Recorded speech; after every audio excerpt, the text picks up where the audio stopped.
E quest'anno, dopo il viaggio in Brasile, per ripercorrere ancora una volta le vie di migranti veneti all'estero, Alé Azzurri si recherà in Canada per percorrere in 11 tappe 1562 km. Ripercorrere le vie dei migranti per noi ha uno scopo sportivo, ma soprattutto umanitario, perché questa iniziativa realizzerà attraverso i sostenitori e gli sponsor delle somme che verranno devolute interamente all'associazione Collagene Sesto, una malattia rara che colpisce solo 700 individui in Italia, che quindi a maggior ragione ha necessità di avere sostegno da fonti private. Prego.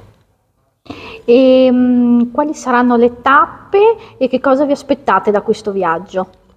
Beh, noi quello che ci aspettiamo da questo viaggio è di aumentare ancora di più i nostri consensi e di trasmettere ancora di più la forza e questo spirito di umanità che deve legare le persone allo sport e lo sport alle persone.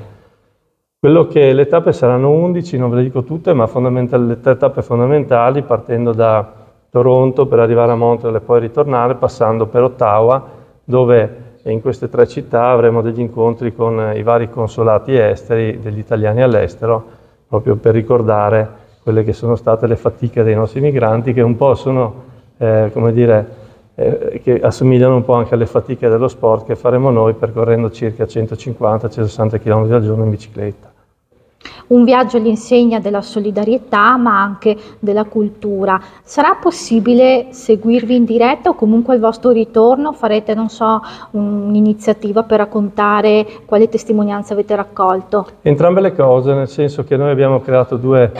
canali social, uno è Facebook e uno è Instagram, dove giorno per giorno cercheremo di pubblicare ciò che stiamo vivendo, ciò che vivremo in Canada, e quindi potrete seguirci in tutte le tappe del viaggio. All'esito, al ritorno, con il comune di San Pietro di Feleto, dove ha sede l'associazione Collagene Sesto, c'è in progetto